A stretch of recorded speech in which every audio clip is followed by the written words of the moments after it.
Hi everyone, thanks for tuning in. I have outlined some vocabulary that you will want to learn and become familiar with as we go through topic 14. I have outlined some of the areas of a coordinate plane that you will need to know. Okay, a coordinate plane is a grid that has a y and x axis. Okay, I'm sure you have seen these before, but that is the term that we will use for a graph. It will be a coordinate plane. The origin of a coordinate plane is where the x and y axis meet. Okay, the ordered pair of the origin is 0, 0. On the x-axis, this point is 0, and on the y-axis, this point is 0. Now, if you had a point that was not on the origin, similar to what the exercise I had you do today, the ordered pair would basically be where on X did you have to go and where on Y did you have to go to get that point. So for example, if I were to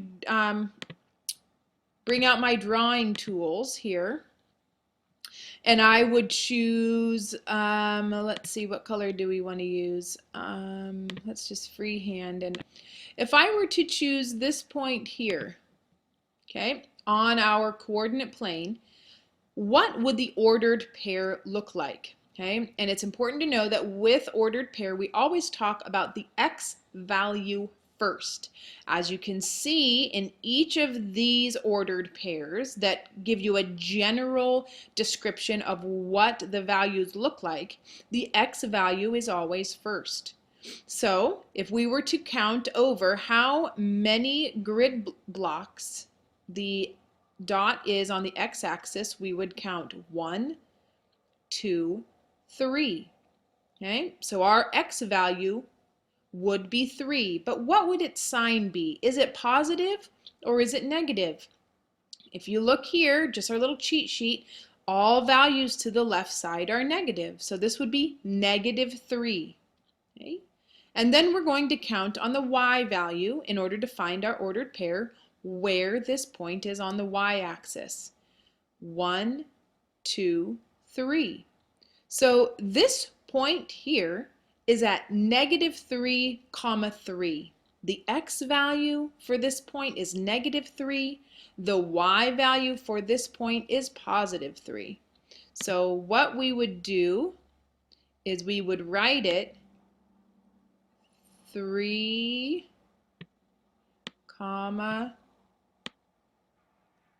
3, and I don't want to forget, sorry, this is a negative, and then you always write it with parentheses. An ordered pair has parentheses, and I'm sorry this is going so slow.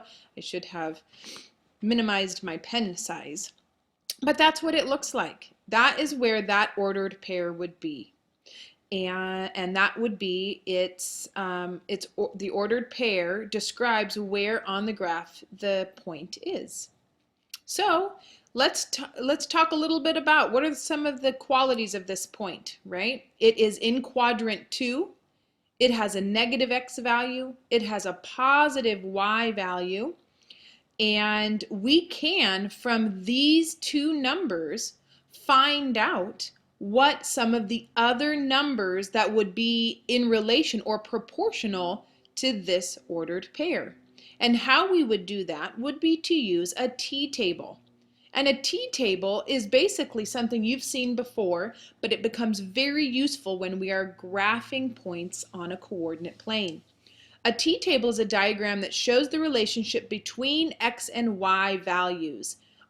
We always try to choose at least 3 values when trying to find the corresponding y. So now we're going to get rid of our red marks here, so you can see a t-table here. So we have got a t-table here that shows that y equals x plus 2. And this is a little ahead of what we are doing now, but just so you can see what a t-table is used for. The x value that we have chosen are 2, 3, and 4. And in some of the problems that you'll be doing in your homework, you will have to find the x value given the equation information that we worked on today. but we are given x value, and if we plug x, the value of x, into this equation up here, we can find what y is. So if we have x value of 2, we plug that in. 2 plus 2 equals y, so then y must equal 4, because 2 plus 2 is 4. And we'll do the same here. Y equals x plus 2. If x equals 3, then y equals 3 plus 2, which means y is 3. Then, if we plug 4 into x, we get y equals 4 plus 2, which means that y is 6. Now I'm going to go ahead and turn on my drawing tool again, and we're going to plot these points on our graph. So if we have x value of 2, so we'll go over 1 and 2, and we have a y value of 4, 1, 2, 3, 4, and we put a dot there, that is our first ordered pair. Now let's do our second ordered pair, 3 and 5. On the x-axis, we go over 3, 1, 2, 3. And on the y-axis, we're going up 5. 1, 2, 3, 4, 5. There's our second point. Now our next point is 4 and 6. I know my drawing tools are in your way, but 4 and 6. So we go over 1, 2, 3, and 4, and then up 6. 1, 2, 3, 4, 5, 6. Right there where they meet. Now we have enough points in our coordinate plane to make a linear equation. What this means is that when these values, okay, these values which were found by this equation here, okay, this is the equation, when we graph them, they are a straight line. So if we were to take our line tool and plot the points through, it becomes a straight line. So these are linear equations that you are now representing not only one way in this equation, but now we are representing them or showing them, expressing them on a coordinate plane. All right, thank you very much. I'll be giving some homework hints if you need it. Look forward to hearing from you. Comment if you have questions. Bye.